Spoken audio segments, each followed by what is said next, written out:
podemos comenzar. Yo creo que esta ha sido la presentación más complicada o llena de cosas de las muchas que he hecho, y hemos hecho unas cuantas. Bueno, muchas gracias a todos ustedes por estar aquí con nosotros esta tarde, por acompañarnos. Yo creo que el libro que vamos a presentar merece la pena y les agradecemos todos los autores, Isidro y Pablo, los ilustradores. Suena algo por ahí que no sé lo que es. No sé si es un eco mío al hablar o no. No sé. Bueno, decía que todos los autores del texto, Pablo Rey Mazón, Isidro Sánchez, los ilustradores, Eduardo Sánchez Beato, que está por allí atrás, que es muy tímido y no quiere, nos saluda desde el fondo, y Marcus, que es el autor de las ilustraciones internas del libro, que está por aquí, que luego probablemente nos diga también algo, Enrique Sánchez Lubián como presentador, Carmen Morales como directora de la biblioteca, que está con afonía y está con nosotros y se suma al acto, pero que dice que prefería no intervenir porque no tiene la garganta en buenas condiciones. Pues nada, les damos todos la bienvenida y las gracias nuevamente por estar. Yo, como siempre, intento ser muy breve, pero conseguirlo. Decir dos cosas, decir que bueno, aparte he mencionado a casi todo el mundo, pero no he mencionado al autor del prólogo, Antonio Laguna Platero, que es catedrático de Ciencias de la Información en la Facultad de Ciencias de la Información de la Universidad de Castilla-La Mancha, en Cuenca, donde también presentaremos el libro más adelante. Y quería mencionar también, pues ya puestos a agradecer a la persona que lo ha maquetado, a José Luis Sobrino, que también le ha dado mucha lata el libro, le hemos dado todos mucha lata para que el libro saliera y que ha hecho un buen trabajo. Y a la imprenta, por supuesto, a Lozano Artes Gráficas, que también ha colaborado para que el libro haya quedado en tiempo y forma y haya quedado bien. Yo simplemente quería decir que creo que estamos ante un libro importante. Como saben, nosotros nos dedicamos casi siempre o de manera más o menos exclusiva a temas de Castilla-La Mancha. En esta ocasión, como en algunas otras, nos hemos saltado esa línea y hemos apostado por un libro importante, valiente, difícil, que seguramente a mucha gente no gustará, no le hará especial ilusión leer lo que en él se cuenta, pero yo creo que era de justicia contarlo. La corrupción es un tema muy serio y muy enraizado en la historia de España, como este libro, la parte histórica que ha hecho Isidro, pone de manifiesto, pero yo creo que también él pone de manifiesto una cosa importante, y es que la corrupción es política, pero es también de la sociedad. Los políticos, o hay algunos políticos corruptos, no todos, los que aparecen en la portada del cuadro y algunos más, pero lo que ellos insisten mucho a lo largo de todo el texto es que la corrupción está en el conjunto de la sociedad española, y ese caldo de cultivo, esa interrelación entre políticos corruptos y sociedad corrupta, es lo que desgraciadamente ha hecho de este un fenómeno tan serio y en fin, que estamos de alguna manera empezando a combatir. Uno de los elementos que lo está combatiendo, yo creo que también esa sería otra tesis del libro, es la prensa, la existencia de una prensa libre, y yo creo que ellos insisten mucho en eso, y esa es la segunda parte del libro, la que ha hecho Pablo Rey, que está aquí a mi izquierda. Se centra más en cómo la prensa escrita en concreto, ha analizado, ha visto, qué ha contado y qué ha ocultado del tema de la corrupción. Bueno, en definitiva, que creo que es un libro importante. Y para hablar de él, pues tenemos, por supuesto, a los autores y, en primer lugar, a Enrique Sánchez Lubián, que es periodista, amigo, colaborador de esta casa y yo creo, de todos los que le pedimos algo, porque Enrique es de los que nunca se niega. Yo le pedí al embolado que si quería leerse el libro y hacer algo en su doble calidad de periodista y de analista de la sociedad, y, por supuesto, dijo que sí. Así que, Quique, cuando quieras te escuchamos. Gracias, Alfonso. Yo creo que, gracias a vosotros también, todos estamos de acuerdo en que cuando dentro de unos años, dentro de 50, 60, 70 años, se escriba la historia de España, pues habrá que dedicar uno o varios capítulos al tema de la corrupción, ¿no? Esta lacra que nos lleva golpeando desde hace tiempo, que va corroyendo poco a poco nuestra democracia y que contribuye al desafecto de los ciudadanos hacia los políticos y hacia la clase política. Pero este mal, como apuntaba antes Alfonso, no es nada nuevo en nuestra vida política y social.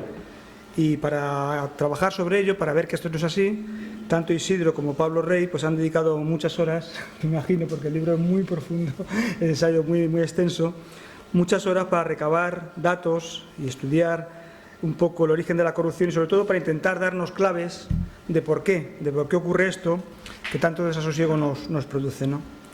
Antes de continuar, bueno, sabéis que el libro está editado por Almuz y me gustaría aprovechar para felicitar a Alfonso por el premio que le acaba de dar Bueno, sí toca Alfonso, porque no, yo creo que desde que la semana pasada, hace 15 días, la Real Academia te anunció que te daba uno de sus premios, pues no has venido por aquí, entonces yo creo que es obligado saludarte. La verdad es que es un trabajo encomiable tu editorial y quienes en cierto modo alguna vez hemos publicado contigo, pues nos sentimos orgullosos y satisfechos.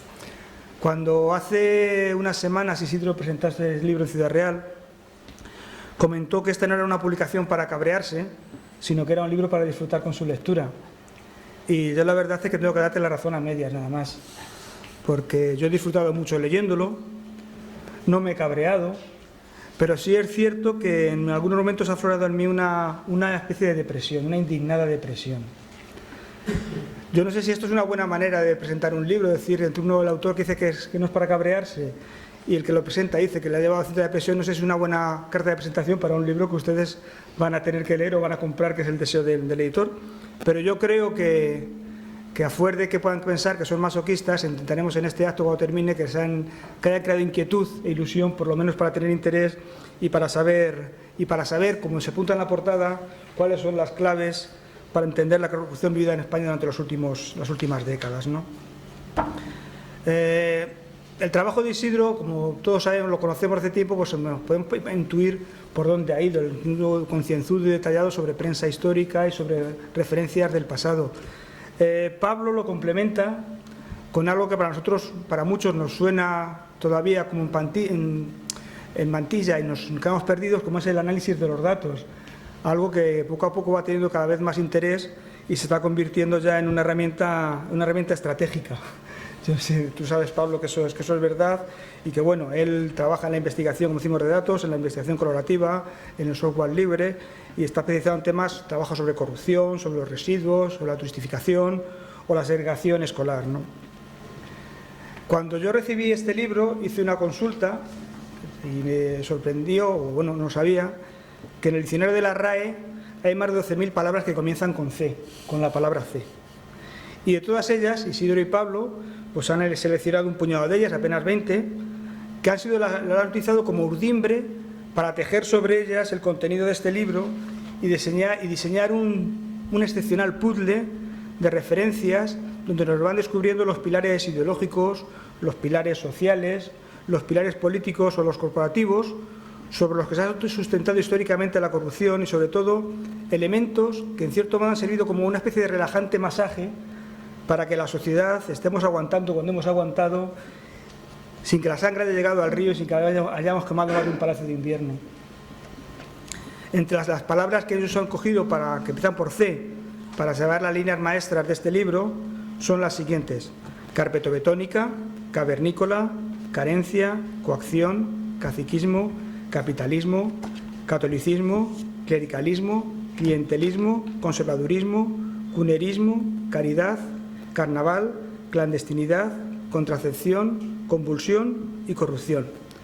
Y la verdad es que todas ellas, como cuando se nos dice que queremos coger las cerezas de un cesto y cogemos una y se nos van saliendo muchas, pues todas estas palabras van engarzándose entre sí, a modo que muchas veces el libro, antes Adolfo Domingo, compañero de La Tribuna, estaba aquí, que ayer publicó una reseña en La Tribuna, hablaba de Unido Ariadna. Yo creo que también el libro es como uno de esos pasatiempos infantiles de las palabras encadenadas, que una palabra nos va llevando a la siguiente.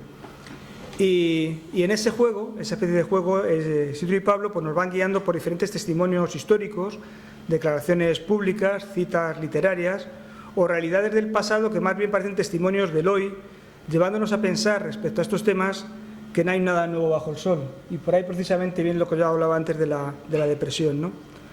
Muy ilustrativas, cuando yo estaba leyendo el libro, eran, por ejemplo, las páginas que dedican a lo carpetobetónico como una expresión endogámica de lo genuinamente español, que aunque son referencias del pasado, más bien parecen escritas para describir los sentimientos e ideales de aquellos que en estos últimos meses, de aquellas formaciones que en estos últimos meses se han convertido o están intentando hacer una descarada apropiación de la españolidad, ¿no? Y de los sentimientos del españolismo.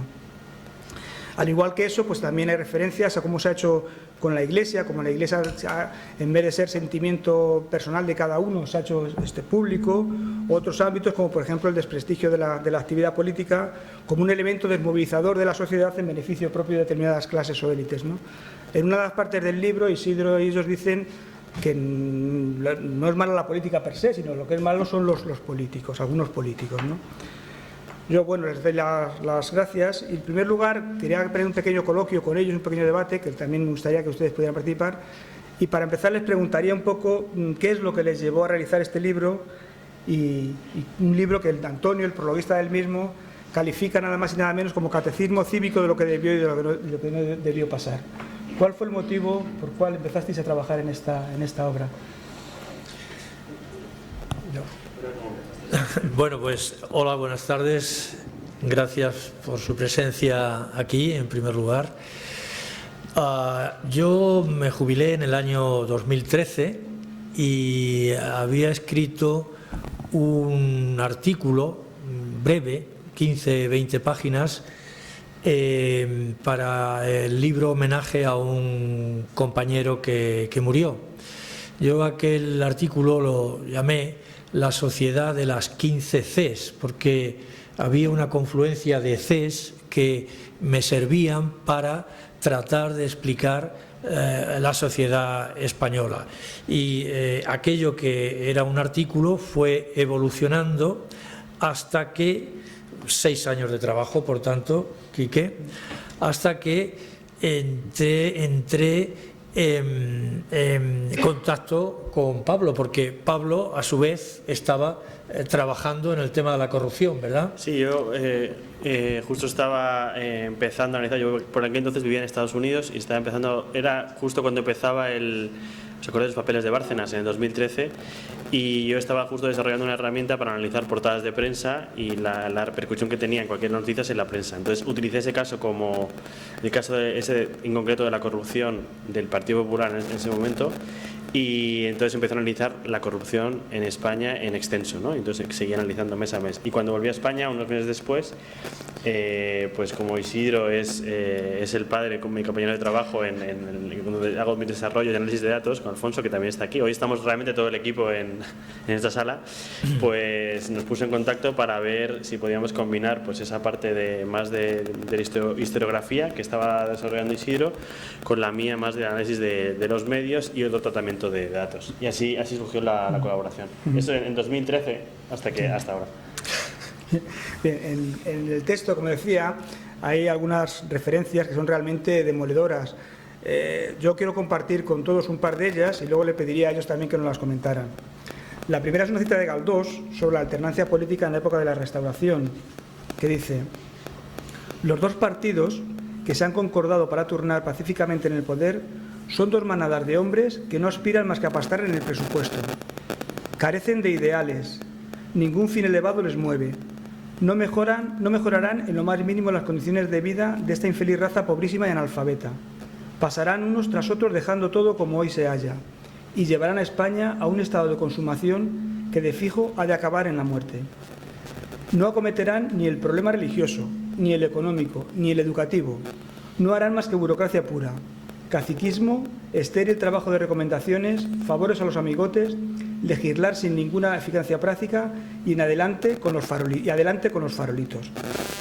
La segunda cita es de Pío Baroja, habla sobre los españoles y dice: la verdad es que en España hay 7 clases de españoles. Sí, como los 7 pecados capitales: los que no saben, los que no quieren saber, los que odian el saber, los que sufren por no saber, los que aparentan que saben, los que triunfan sin saber y los que viven gracias a que los demás no saben. Estos últimos se llaman a sí mismos políticos y a veces hasta intelectuales. Bueno. Sí. A ver, Quique, esta mañana me llamaba un amigo, bueno, voy a dar su nombre, Pedro Ruiz. Pedro Ruiz fue un sindicalista que organizó la huelga del 62 en Puerto Llano. No solo hubo huelga en el País Vasco y en otros sitios, la hubo en Puerto Llano. y luego tuvo que salir de España al exilio, volvió y organizó las comisiones obreras en Castilla-La Mancha al comienzo de la transición. Le digo por situar al personaje. Él tiene 80 y tantos años y tiene una capacidad todavía tremenda para analizar. Y me decía Isidro, porque su hijo estuvo en la presentación que hicimos en Ciudad Real: Isidro, he leído tu libro y me ha gustado mucho, pero tengo que darte una mala noticia. Es impresionante, pero el problema es que no lo va a leer casi nadie. Esa era la mala noticia. Y quisiera equivocarme. Digo, ya, Pedro, creo que eres un poco... No, es que no lo va a leer nadie porque, por desgracia, y empiezo a contestar a tu pregunta, casi no existe el placer de la lectura. Hay que leer por placer. Entonces, claro, cuando recurrimos a clásicos como es Baroja o como es Galdós, encontramos unas similitudes con nuestra situación, salvando todas las diferencias que se quieran. Hay otro autor también que tú nos citas, Quique, que a Pablo y a mí nos gusta mucho y que discutimos mucho en la elaboración del libro, que por cierto hemos hecho yo en Ciudad Real y él en Bilbao. Es decir, que las conversaciones telefónicas por Hangout, por teléfono, por no sé, Skype, han sido continuas, que es Rafael Salillas. Sí. Entonces, hacen unas descripciones de aquel momento, Rafael Salillas de mediados del 19, Galdós de 1915 aproximadamente, por cierto, el año que viene es el centenario, y salvando todas las diferencias, nos ponen en contacto con la realidad, y eso sí que es un poco deprimente. Joder, qué poco hemos avanzado, ¿verdad? Claro. Porque la descripción parece actual, se corresponde con la situación actual en buena medida, pero es lo que queríamos, que las personas cuando lean el libro disfruten con la lectura, con esa capacidad de disfrutar que da la lectura, pero también que aprendan. Él me decía, mira, es que hoy... Claro, el hombre tiene 80 y tantos años, no está en sintonía con nuevas tecnologías, etcétera, pero decía, es que no quieren, los jóvenes no quieren leer, me decía, un poco desesperado y desesperanzado esta mañana, y esta es un poco la situación que tenemos. Digo, no, Pedro, no seas tan cenizo, que las cosas no son así, que hay lecturas, es diferente, los jóvenes leen también. Otra cosa es que lean mensajes de 150 caracteres, etcétera, etcétera. No sé, Pablo, ¿leen los jóvenes o no? No sé, yo creo que se lee como de otras formas, ¿no? De hecho hablábamos el otro día para ver cómo difundir el libro, que es un libro como ese catálogo de todas esas Cs, que no hay que leer cronológicamente, o sea que lo puedes leer alternadamente, y que es un contenido traducible a otras plataformas, ¿no? A hacer capítulos en artículos por un lado, o a hacer, yo qué sé, vídeos de un minuto, no sé cómo. Es un libro que tiene que ser digerido y que puede traducirse de otras maneras, pero que se sigue leyendo, pero quizá de otra manera, o quizá no en papel.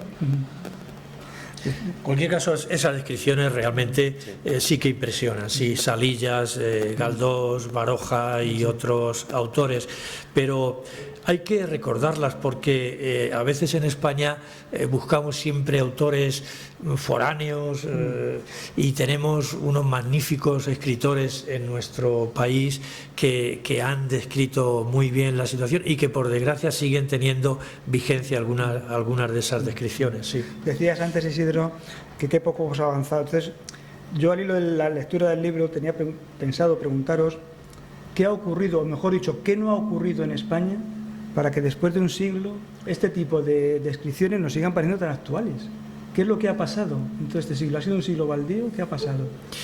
Bueno, vamos a ver, antes me acordaba de aquello cuando yo hablaba del rey Felón, y contesto ahora, cuando yo hablaba del rey Felón, y Pablo me decía, dice, claro, Pablo no es historiador, es arquitecto de estudios y luego ha seguido por otros derroteros. Y yo, pues el rey Felón es Fernando VII, claro, según la historiografía liberal. Y entonces, claro, lo de Pablo, la confluencia Pablo-Isidro ha sido fundamental, porque yo doy por, a veces me lo dicen otros miembros de mi familia, das por sentado cosas que no son para la generalidad, ¿no? En cualquier caso, me preguntaba no tanto qué ha ocurrido, sino qué es lo que no ha ocurrido en este país, claro, para que esto no siga ocurriendo. Claro, mira, como es un estudio en tiempo largo, es un estudio, es un libro de historia, es un ensayo sobre corrupción, es muchas cosas. Pablo habla de artefacto cultural también. En España, hasta la década de los 80 del siglo XIX, no hay libertad de asociación y de prensa, por ejemplo. En España, si no hay libertad de asociación y de prensa, no tenemos casi nada. Hasta la década de los 80. En España, el primer diputado socialista, Pablo Iglesias, elegido por unas 40 y tantas mil personas, es de 1910. Incluso en países de América Latina ya hay diputados socialistas antes de 1910, no digamos en Alemania, en Gran Bretaña, en Francia. Seguimos avanzando, pero es que en el siglo XX hemos tenido 50 años de dictadura. La mitad del siglo ha sido de dictadura, es decir, de falta de libertades. La primera dictadura, que es el ensayo, como digo yo, la de Primo de Rivera, y la segunda dictadura, que es la que se consuma ya toda la represión. Claro, con esos mimbres tenemos la sociedad que tenemos, aunque afortunadamente después de la dictadura avanzamos rápidamente, pero quedan rescoldos de muchas cosas. Y esos son los rescoldos que todavía analizamos en el libro. No sé, Pablo, si tú tienes algo que... No. Otra cosa que yo pensaba cuando leía el libro es que, bueno, aquí en España, y en esto los periodistas y los medios de comunicación tenemos también nuestra gran parte de responsabilidad, elevamos lo anecdótico a la condición de sustancial, de categoría, ¿no? Por ejemplo, basta ver cualquier telediario de fin de semana para entenderse que es una cosa insustancial lo que ocurre y se eleva a noticia de primera magnitud, ¿no? Entonces yo pensaba que con esto de la corrupción, como un mantra, en estos últimos años se nos ha ido diciendo que, bueno, que España, que lo de la corrupción es una cosa consustancial con nosotros, que todos somos herederos de la novela picaresca, de Riconetti y Cortadillo, y yo pensaba que si quizás esto no puede ser, o no es, una especie de bomba de humo para socializar esa culpa entre todos, y realmente quienes son los que tienen un comportamiento mayor delictivo, el decir, bueno, pues estamos lavando, no somos más que al fin como la expresión de algo generalizado en nuestro país. ¿Realmente crees que todos los españoles somos herederos de Riconetti y Cortadillo y por tanto el ser pillo está en nuestro ADN nacional? Pues Pablo, no sé si quieres decir, claro, corrupción hay en todos los países, evidentemente, pero para atajar la corrupción tiene que haber controles, tiene que haber transparencia y tiene que haber una prensa verdaderamente libre. En España, por desgracia, y en otros países no tenemos una prensa libre porque está controlada por grupos económicos, y esa prensa no va a tirar cantos contra el propio tejado de esos grupos económicos. Eso es así. En otros países igual. Bueno, siempre hay algunos medios que salen de la generalidad. En Gran Bretaña hay grandes empresas periodísticas que cumplen estos requisitos, claro, pero hay unos medios públicos que son muy potentes y que en principio en España los medios públicos se terminaron. Hoy está Radio Televisión, que es pues controlada por el partido que está en el poder, más o menos, ¿no? Entonces, si no hay una prensa libre, si no tenemos posibilidad de hablar porque de la corrupción se habla en los medios, pero a toro pasado. 10 años después, de la corrupción que está sucediendo ahora no se habla. Se habla de la de Bárcenas, de la Gürtel, de la otra de hace años, pero no de la actual. Y entonces, así va, como los controles no son... Aquí al contrario, hay personas que han denunciado corrupción en nuestro país que tienen graves problemas.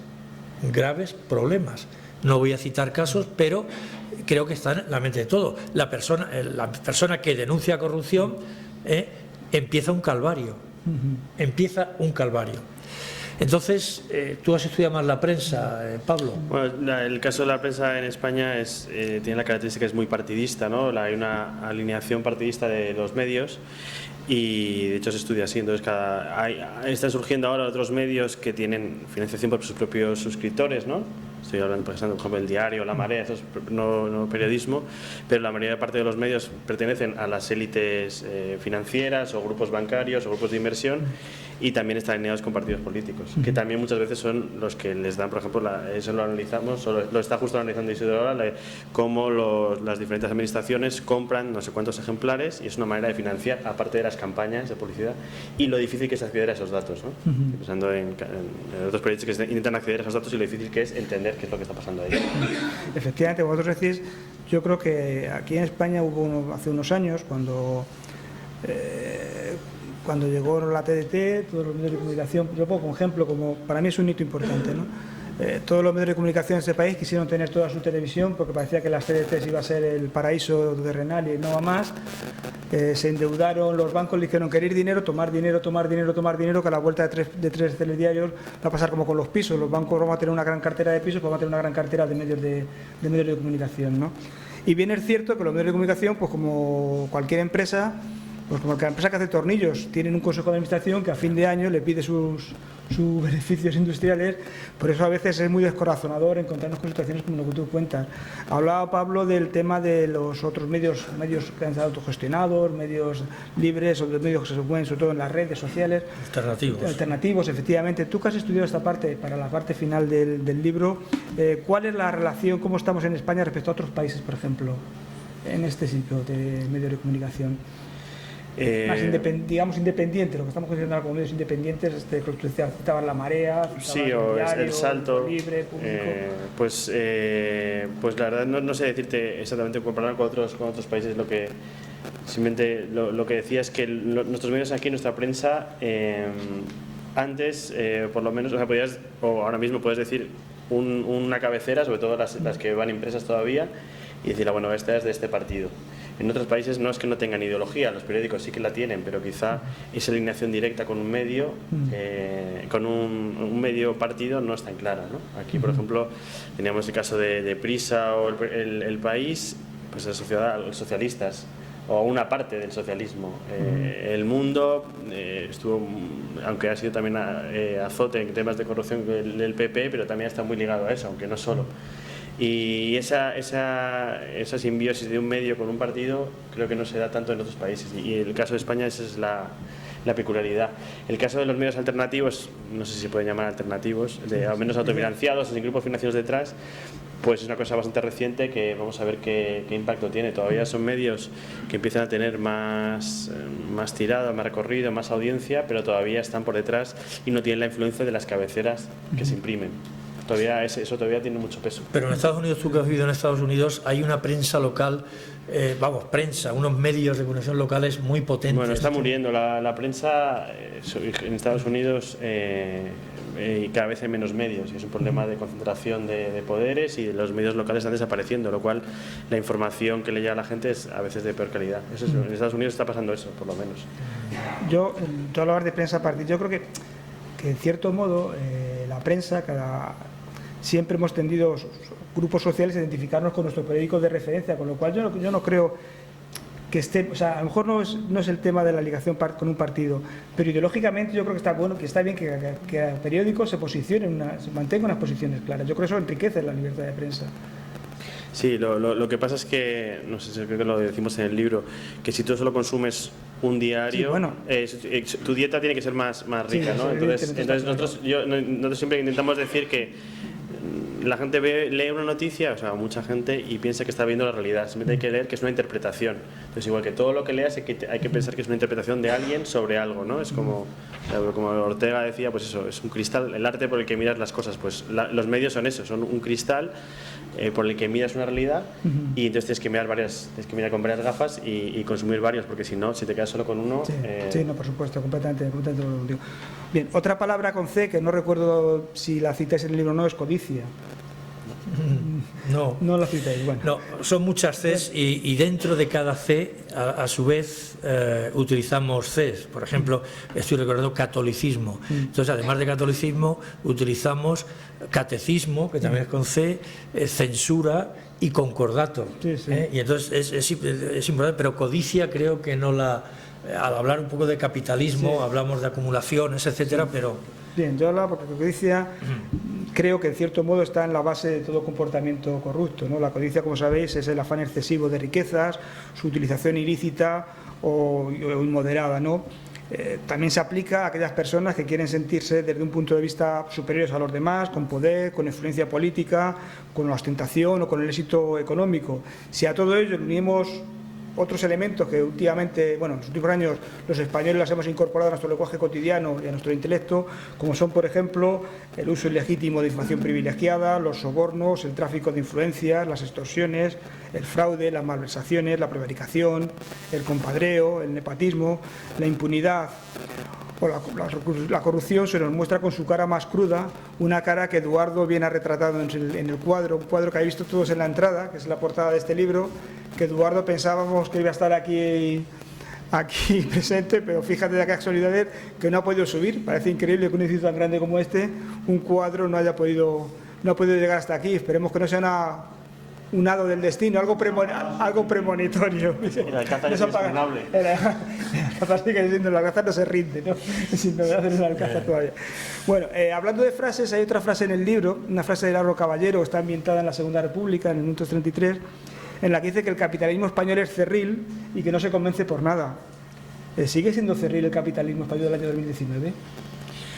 Sí, yo personalmente opino que sí. El capitalismo, como cierta derecha, el capitalismo quiere obtener beneficios, la derecha quiere gobernar, pero pienso que en otros países de nuestro entorno es más civilizado, vamos a utilizar ese término.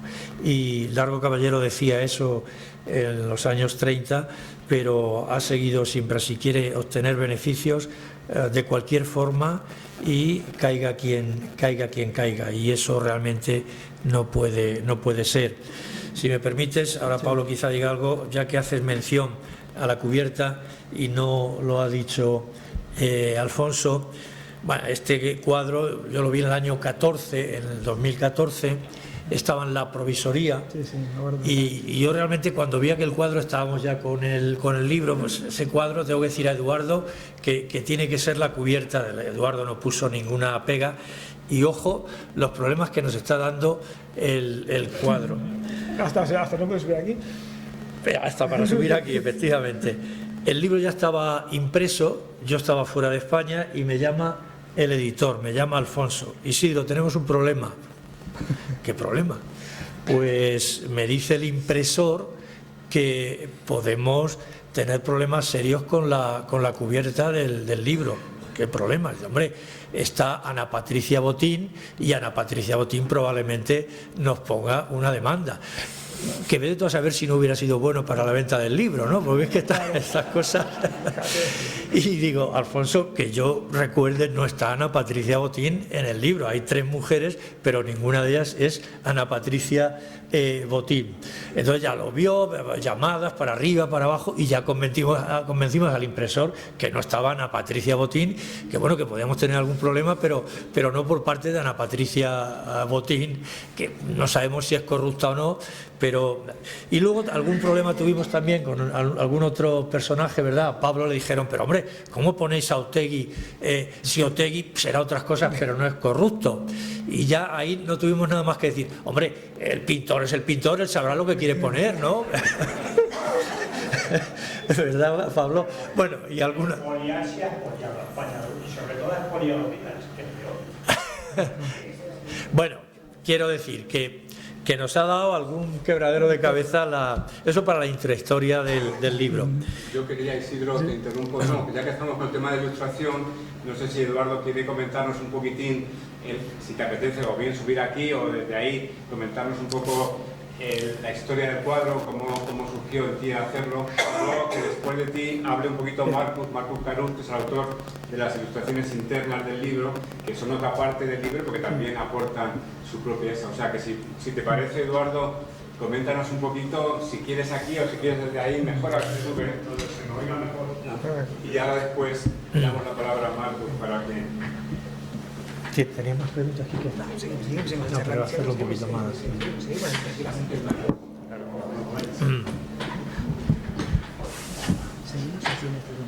Bueno, buenas tardes.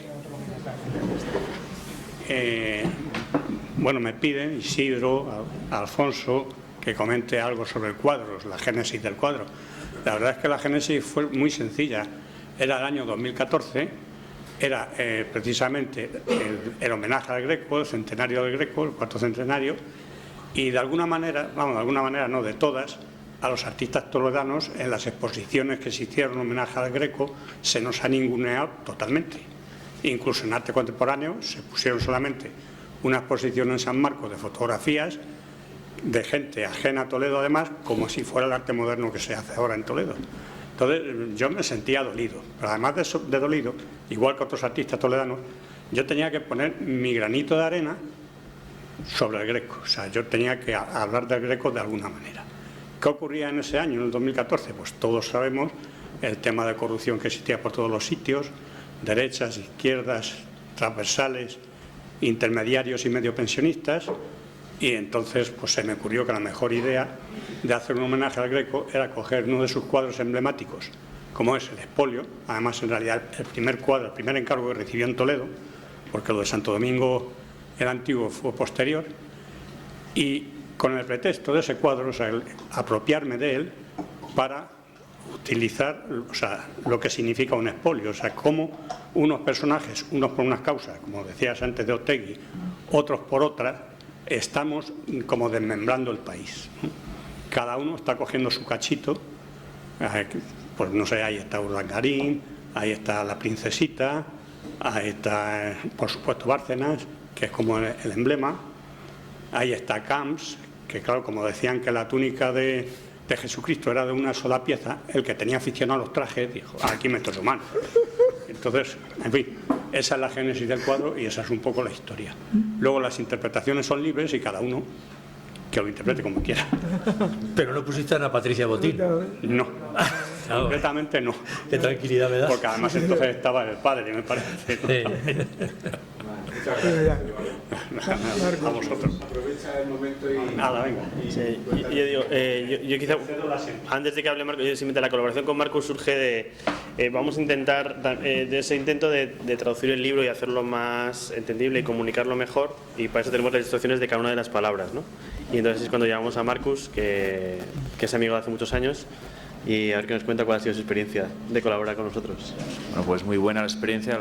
Al ilustrador siempre le gusta que le encarguen, pues eso, trabajos como este, en concreto hacer metáforas. A mí me gustan las metáforas gráficas. Y según lo que habéis dicho antes, tengo que reconocer también que después de leer cada capítulo, pues me quedaba un poco con baja energía. Si hago durante un año este trabajo, acabo fatal. Es muy divertido, la verdad, pero claro, al final pues necesitas leer pues eso, el Marca, el As y eso. Es mentira, ¿no? Que a mí no me gusta el fútbol. Pero bueno, la clave de las ilustraciones metafóricas es pues resumir todo un capítulo, que es imposible. Entonces hay un enigma detrás de cada dibujo y que hay que resolver, hay que descubrir, ¿no? Al leer, el ilustrador lo que pretende siempre es no redundar sobre lo que ya está escrito. Es la propia parcela del ilustrador. Y eso es un poco son 17 dibujos. Todos empiezan con C y acabo de descubrir, que no me había dado cuenta, que empiezan con C pero con el fonema K. No, ninguno es cielo, por ejemplo. No es la C suave. No sé si sirve de algo esto que digo. Pero... Oclusiva. Se llama así, ¿no? Se lo he inventado. Y nada, pues espero que lo disfrutéis. Yo creo que hay dibujos mejores y peores. Algunos se atascó también, ¿verdad, Isidro? Sí, uno. De algunos hay como 5 versiones hasta llegar a dar con la clave. Y bueno, pues nada, que estoy muy contento de poder estar aquí. ¿Alguna pregunta, Pablo? No. Yo simplemente decir que al principio, los primeros dibujos, me parecían... Los primeros me parecieron como, bueno, extraídos de algún tipo de revista, de otros, me recordaba la época de Hermano Lobo, todo este tipo por el estilo y tal, y luego ya comprendí que todos tenían una hilazón, que todos seguían también un hilo argumental respecto al libro, ¿no? Y me gustó un poco esa estética entre un poquito retro, un poquito... Sí, bueno, el uso de las tramas y todo esto que se... Eso es, bueno, apuntar que no todos los dibujos son míos, solo el primero de cada capítulo, porque es que hay muchísimas ilustraciones de todo tipo. Y ya está, y los que tienen el estilo con trama pues son míos. Y bueno, pues espero el feedback. A Isidro, no, acabo de conocer a Isidro hoy. No me ha dicho nada, no sé. Me ha dado la mano y se ha ido. No, a mí el de clandestinidad era el que no veía, era el que se atascó, por lo menos para mí. No, para mí también, ¿eh? Lo que a veces los lanzas y te haces un poco el tonto, a ver si cuelan. Pero vamos, yo creo que recoge muy bien. Y luego sí, nos han dado mucha lata en la maqueta.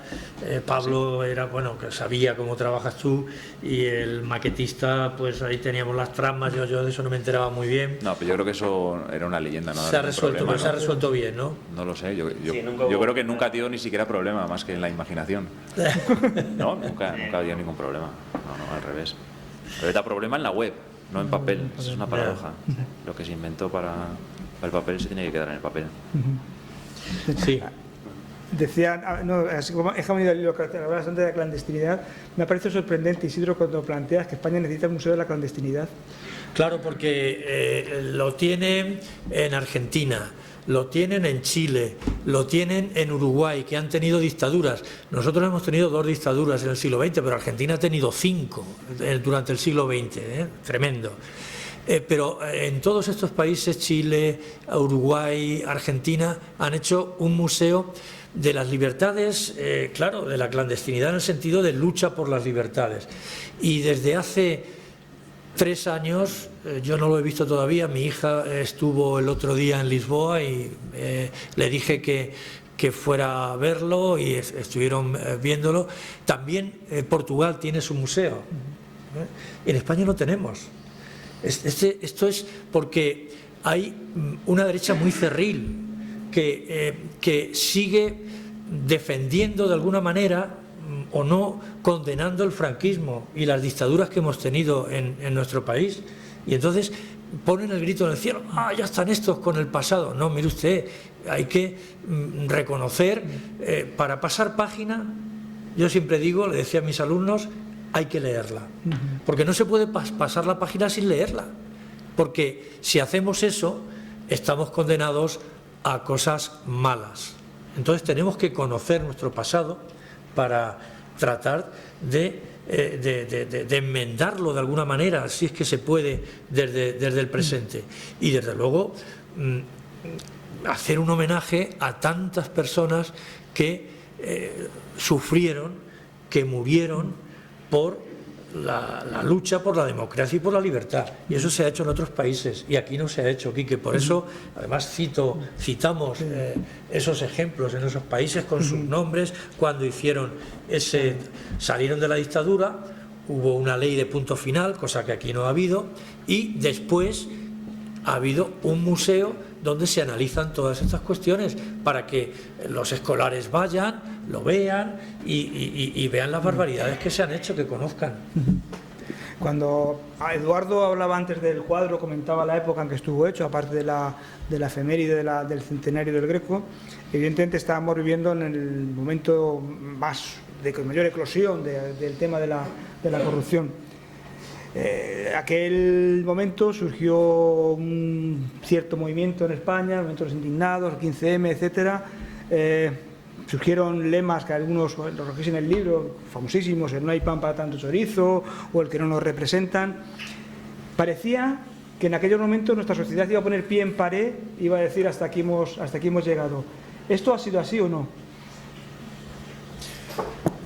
Bueno, sí que es interesante que el libro, claro, el 15M, el movimiento de los indignados, empieza en el 2011, y realmente el libro, cuando empieza en 2013-2015, todavía está esa fuerza, ese movimiento en el que hemos participado de alguna forma ambos, cada uno en su lugar. Y y es verdad que parecía que ese movimiento iba a conseguir parar la corrupción. Ponemos algún ejemplo, por ejemplo, en el caso de las tarjetas Black, como Xnet, bueno, lo que era el partido de X, o bueno, Simona Levy y Sergio Pérez, pues consiguen hacer esa investigación de las tarjetas Black y llevarla a juicio y al final condenar a Rato y que vaya a la cárcel, una cosa que parecía imposible, ¿no? Esto es una cosa que empiezan en 2013, hacen una campaña de crowdfunding para recaudar creo que unos 12.000 euros para los abogados y algo que no se había hecho en España, conseguir llevar a los tribunales y al final está condenado.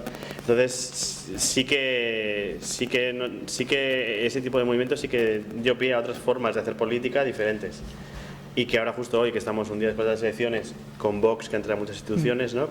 Que ha publicado, al hilo de la memoria ha publicado el Ya hemos pasado, ¿no? Del chotis madrileño, como haciendo clara referencia, ¿no? A la llegada de los fascistas a la ciudad de Madrid. Pues claro, bueno, avanzamos un poco y retrocedemos otro tanto, ¿no? Es cierto, y esto preguntarlo a ti, que a raíz de aquellos años, pues bueno, se han desarrollado algunas iniciativas para aumentar la transparencia, las instituciones públicas. ¿Están siendo, tú conoces el tratamiento de los datos, están siendo eficaces estas medidas, leyes de transparencia, buenas prácticas de gobierno, o realmente todo esto se está perdiendo en la maraña administrativa y burocrática?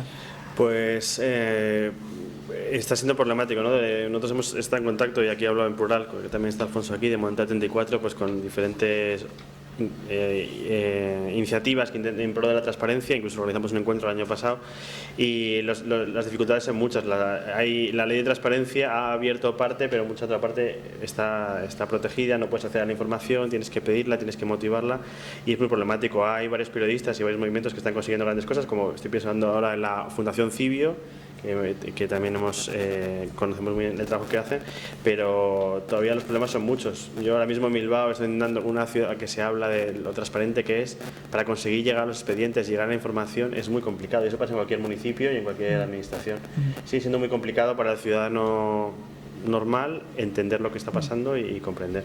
Todavía queda mucho por avanzar. La ley de transparencia ha mejorado en parte la situación, pero todavía queda mucho por recorrer. Yo, por mi parte, antes de dejaros decir lo último que queráis, porque también tenemos que ir a una presentación para terminar, por poner un punto de cierto, no sé, optimismo. Decís que el libro nace con una cierta vocación de servicio público, y estáis también intentando un nuevo proyecto que es El color de la corrupción. ¿De qué va esto? Bueno, El color de la corrupción es el proyecto que hablaba al principio, de analizar los medios de comunicación, pero también es poner a disposición de quien quiera todas esas bases de datos, que es lo que voy a contar luego, que hemos ido encontrando, ¿no? Por ejemplo, ya adelanto uno de los ejemplos, tenemos con la Fiscalía Anticorrupción. Encontramos que ellos van publicando unos análisis, unas memorias, pero los datos no están, nadie se ha dedicado a unirlos sistemáticamente y, para que entendáis, una hoja de cálculo con toda la información. Entonces lo que queremos es hacer esa base de datos de temas de corrupción, disponible para cualquiera. Un ejemplo, también, por ejemplo, si buscas ahora qué casos de corrupción hubo en tal cual año, no tienes esa información, ¿no? Hay una iniciativa que se llama casosaislados.com, que es una persona anónima que hace esa recopilación, pero no existe, ¿no? Si vas al Consejo de Poder Judicial no encuentras una base de datos de esos casos, porque es que es muy difícil. Entonces, si no podemos empezar a tener esos datos, pues es difícil empezar a lucharlo, ¿no? Pues, el color de la corrupción quiere ser esa plataforma que ahora mismo, si os metéis en la web, veréis que hay muy poco todavía, pero con el tiempo iremos alimentándola y poniendo a disposición de todos esas diferentes bases de datos que vamos encontrando. Yo, Isidro, si quieres comentar algo antes. No, es que estaba buscando, no hay pan para tanto chorizo, es una frase que se oyó en España en el 11 con frecuencia, pero en realidad lo que pasa es que no encuentro el nombre, no es original del movimiento. No, es de un periodista, ¿no? Sí, pero de un diputado socialista que la utilizó al comienzo de la transición. La transición es interesante, tampoco no encuentro esa, pero encuentro esta de Ernest Lluch, y si queréis pasamos, tú vas a hacer la presentación rápidamente, ¿no? Esta de Ernest Lluch, que sabéis que fue asesinado por ETA. Entonces, en un debate parlamentario, por otra parte, y para acabar, decía Ernest Lluch el 18 de septiembre de 1980, por otra parte, y para acabar, yo siempre había tenido una cierta curiosidad, y es por qué al gobierno se le llama el Banco Azul. Evidentemente, uno cree que esto está claro. Ahora está muy claro, porque unos vienen del banco y otros vienen del azul. Me parece que es magnífica la descripción que hacía Ernest Lluch en ese momento. Pasamos, si os parece, a la presentación que tiene. Sí. Rápido, por favor, Sí. Pablo. Sí, yo creo que la voy a intentar acortar un poco, porque ya llevamos una hora, ¿no? Casi. Sí. Me pongo aquí.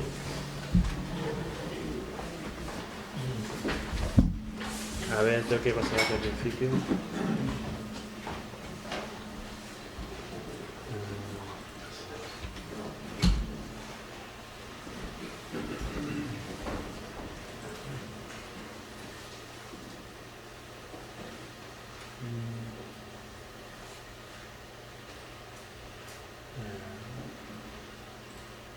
¿Cómo es? Bueno, voy a ponerme... Bueno, yo quería, como es la primera presentación que hago en el libro, lo presentamos en Ciudad Real hace unas semanas. Yo quería hablar de uno de los aspectos, como he dicho, como hemos comentado, es un artefacto cultural que se puede contar de muchas formas y en muchas partes, y yo quería centrarme en una de las últimas secciones, esto de medir la corrupción, y contaros los problemas que hemos tenido a la hora de abordar este problema, ¿no? Medir la corrupción es una cosa muy complicada porque es una actividad que quienes la hacen obviamente quieren que permanezca oculta, es un acto delictivo, entonces es muy difícil. Entonces lo que vamos a hacer siempre es medir pues sus resultados, sus efectos o alguna cosa. Nunca vamos a medir exactamente la corrupción, ¿no? Entonces, esta es la presentación antigua. No, es la que...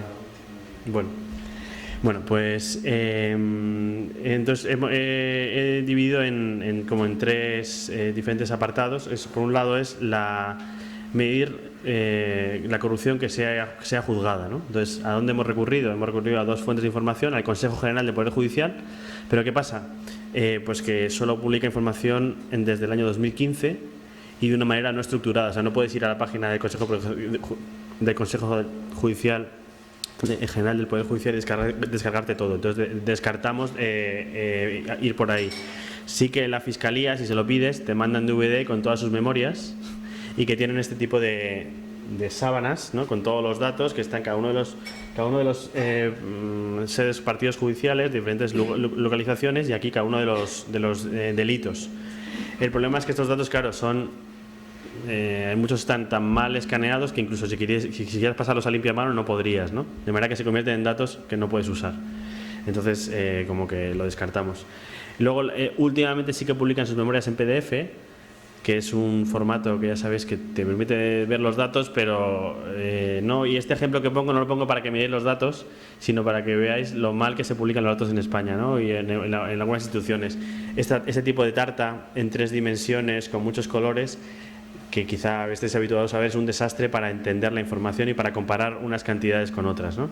Entonces lo pongo como mal ejemplo, y lo que nos ha costado ir rescatando de cada una de esas memorias, de cada uno de esos anexos, los datos que nos interesan, para poder hacer algo tan sencillo como esto. A ver, ¿cuál es el personal que había en el 2009 y en 2017 en la Fiscalía Anticorrupción? Pues ha habido que meterse en cada una de las memorias y del texto, ir sacando los datos, metiéndose en una hoja de cálculo y al final poder hacer, pues bueno, para ver que la Fiscalía Anticorrupción ha crecido, pues ese 90% de fiscales y un 30% en las unidades de apoyo, que es algo como muy básico, pero que cuesta mucho entender.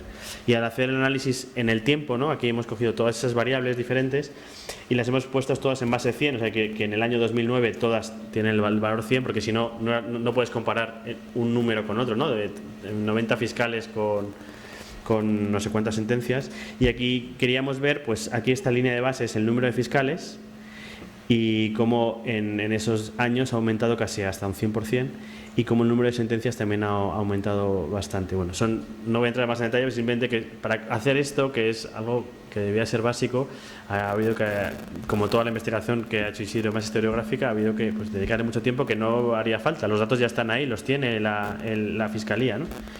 Y Entonces, bueno, esa es la parte de analizar la corrupción a través de la judicatura, que como vemos es muy problemática, y luego hemos visto también que hay problemas también dentro de la propia Fiscalía. Estoy hablando del caso de Moix, que lo citamos también en el libro, pues que tuvo que ser apartado por un caso de dinero en paraísos fiscales, ¿no?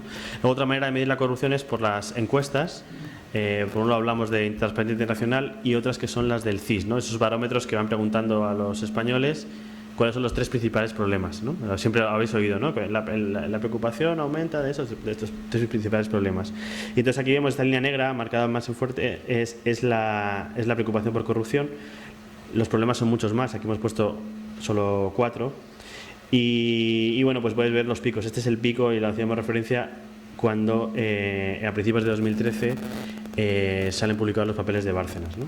Y luego llegan a unos picos mayores aquí, y luego es como que estamos en recesión. Yo, por ejemplo, en esta última campaña electoral, que era de municipios y de comunidades autónomas, pienso que se ha hablado poco de corrupción, ¿no? Para todo lo que ha significado, y de hecho no está en es de las preocupaciones más grandes, pero no de los principales problemas.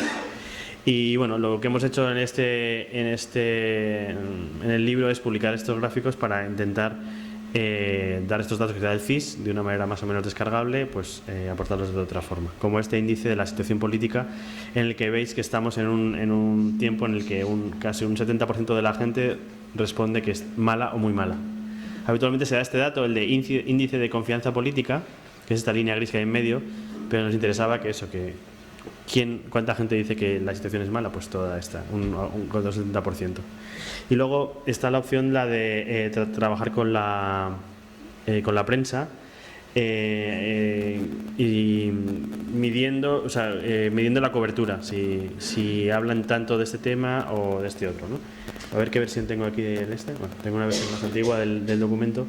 Entonces, un ejercicio que hemos hecho es coger los 2 diarios en activo que tienen que llevan más tiempo siendo publicados y que sus hemerotecas están online, que son el ABC y La Vanguardia, ¿no? Un periódico monárquico, como el ABC y La Vanguardia, publicado en Barcelona. Y entonces pues hemos hecho unos experimentos, ¿no? Por ejemplo, coger el número de páginas que publican tal o cual palabra, ¿no? Entonces teníamos el número total, que es esta cifra que veis aquí. Por ejemplo, de corrupción había 32.950 páginas en La Vanguardia que la contenían, y lo que hemos hecho es calcular el porcentaje respecto del total. Siempre, para poder comparar valores, tenemos que comparar valores relativos, ¿no? Y entonces lo que hacemos siempre en estos análisis, dar valores relativos, porque si no, las cosas no se pueden comparar. Entonces, bueno, nos daban pues eso, de corrupción y corrupto. Por supuesto, es un análisis poco refinado, porque claro, aquí en la palabra corrupción puede haber otras acepciones, ¿no? Como nos hemos encontrado, pero son las menores, pero puede haber corrupción de menores, puede haber corrupción del espíritu, pero la mayoría de las cosas que hemos analizado son de este tipo. Entonces, bueno, hacíamos estas líneas temporales, que también nos pusimos en contacto con las hemerotecas de ambos medios, pero ninguna facilita los datos para descarga. Entonces tienes que meterte en cada uno de ellos y descargarte año a año cada uno de los valores del total de páginas de cada una de las palabras. Y en el libro tenemos algunos otros ejemplos, como con enchufismo y con otras palabras. Y aquí lo que vemos es que, bueno, teníamos miedo de que los datos no coincidieran con lo que podía ser, pero sí que nos dan valores interesantes, pues en torno a los casos de corrupción del PSOE, justo cuando cerca de acabar su mandato en el 94, y es uno de los valores más altos que ha sido superado ahora, justo en el 2015. Cómo coinciden estos valores de ABC y La Vanguardia. La Vanguardia es la línea negra y el gris es el ABC. Y aquí, ¿cuál es el valor que tenemos? Que un 5% de todas las páginas que publicaron ese año tenían la palabra corrupción, en el año 90, creo que es 94. No, 96 debe ser esto, ¿no? 96 debe ser, sí.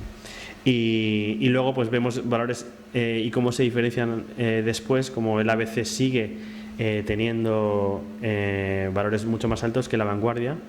No sabemos si porque quizá La Vanguardia está más centrado en Cataluña y cubre menos otros casos, pero bueno, hay una divergencia que vemos en la parte de arriba, que es el porcentaje. Y luego lo que hemos hecho es ver otros estudios y analizar otros investigadores que están estudiando este tema, ¿no? Por ejemplo, el caso del equipo de la Universidad de Barcelona, de Costa, Solé y Sorribas, en el que estudian una base de datos de 2003 a 2007 de las municipales, y es interesante ver cómo hacen cómo influye la corrupción en los votos, ¿no?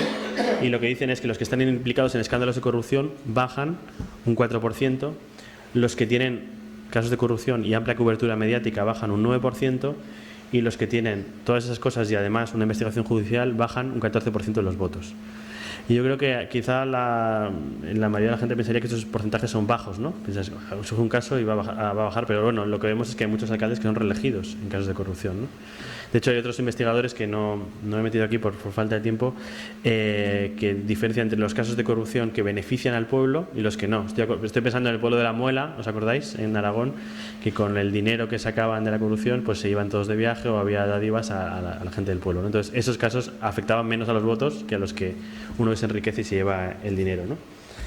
Y luego por ejemplo, este estudio del CIS, que fue interesante también en el caso del proceso de investigación, lo encontramos en un trabajo de Villoria, creo que de Manuel Villoria, pero el estudio en sí del CIS no lo encontrábamos. Entonces hubo que ir a la biblioteca del CIS en Madrid, pedir los tomos, que nos los dejaran ver y reclamar que se publicara, y pasó más de un año hasta que por fin conseguimos que se publicara, ¿no? O sea, como esa labor de lo que llamamos mucho en Montería 34 de abrir datos abiertos, son unos datos que estaban, que el Estado había pagado por ellos, el CIS había pagado por ellos, pero que no estaban disponibles. Y era una investigación de 2008 a 2011 que analizaban las noticias y las editoriales de todos estos periódicos, ¿no? El País, El Mundo, La Vanguardia, El Periódico, La Voz de Galicia, El Correo, Levante y ABC Sevilla. Y son unos datos que son muy ricos, tienes el detalle de por día, y entonces pues pudimos hacer ese análisis, ¿no? Pues nos descargamos los datos y veíamos, por ejemplo, que el Levante es el que más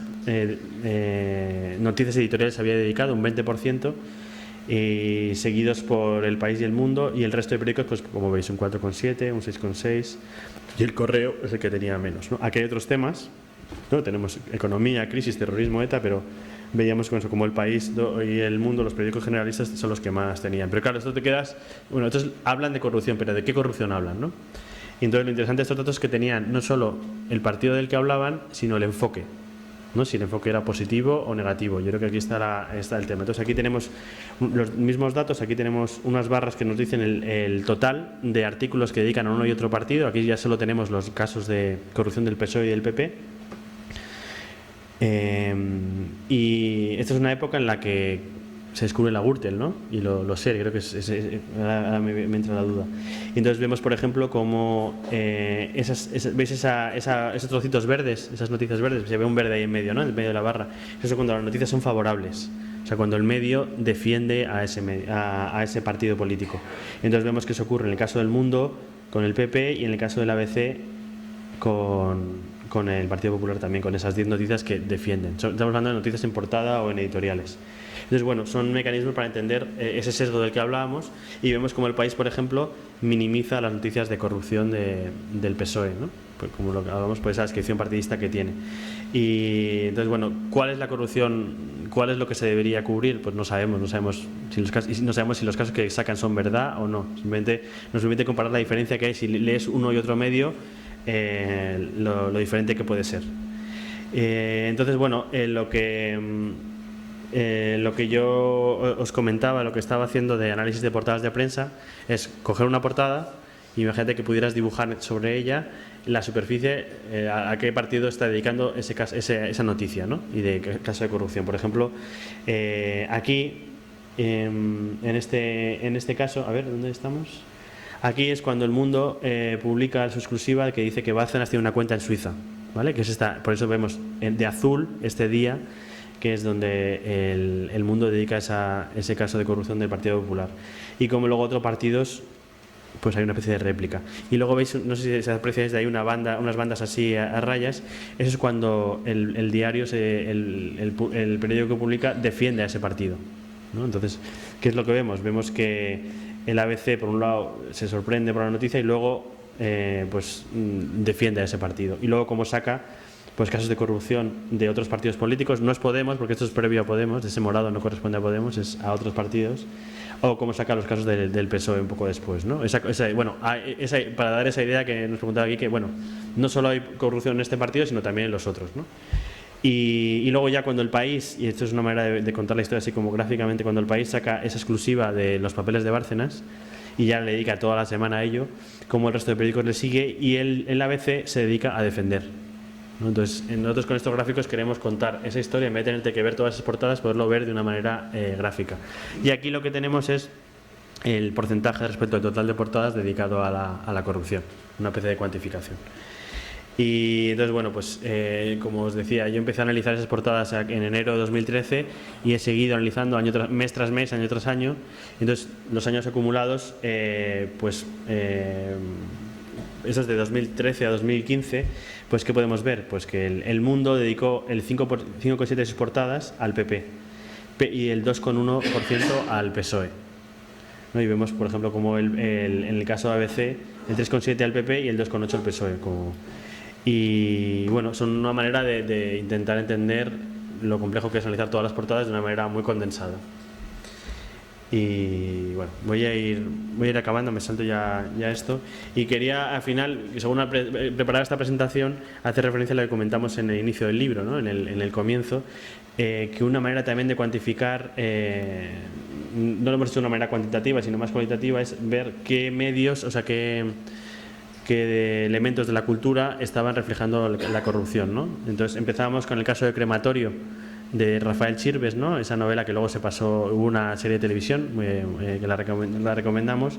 Está escrita en el 2007, en ese momento todavía de la pre-burbuja o pre-estallido de la burbuja, y habla de esa corrupción en un sitio que probablemente es la Comunidad Valenciana, pero como luego la cultura ha ido hablando más de estos casos. Durante muchos años no se ha hablado ni en series de televisión, ni en películas, ni en libros, ni en cine, y con el tiempo han ido llegando esos ejemplos. Entonces yo voy simplemente a contaros, sin entrar en ninguno de ellos, pues los diferentes productos culturales que más nos han interesado en ese sentido. Por un lado está este juego de mesa, El Ladrillazo, que habla de la cultura del ladrillazo, que han hecho unos amigos. Muerte en León, de la muerte del asesinato del presidente de la Comunidad de Castilla y León. El Reino, que es la más reciente, es un caso, por ejemplo, es corrupción y ficción, que eso casi nunca se había hecho en España, porque como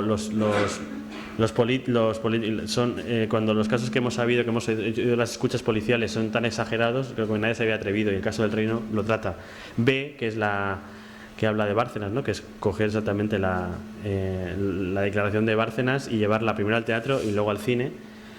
V, que es un podcast sobre Villarejo, que está hecho por Alberto Cózar, o Ciudad Morta, que es anterior a todo esto, que habla de la corrupción policial en Barcelona, ¿no?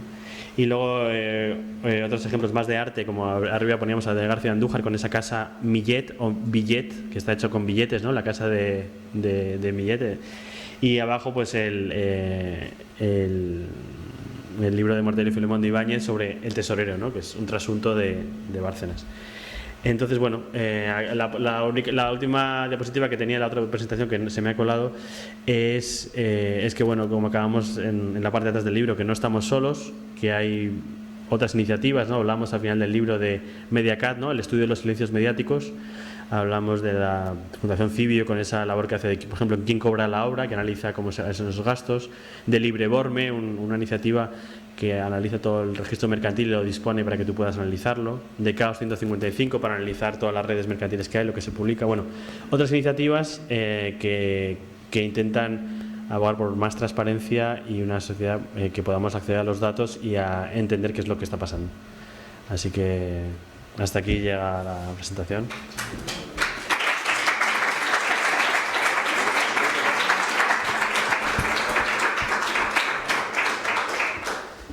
¿Y ya cerramos ya o se cierra ya? Sí. Bueno, pues nada, pues cierro yo. Pues gracias por venir, y es la primera vez que realmente todo el equipo, menos yo creo que el prologuista, estamos juntos, así que es una alegría poder veros a todos a la vez aquí. Así que gracias a todos.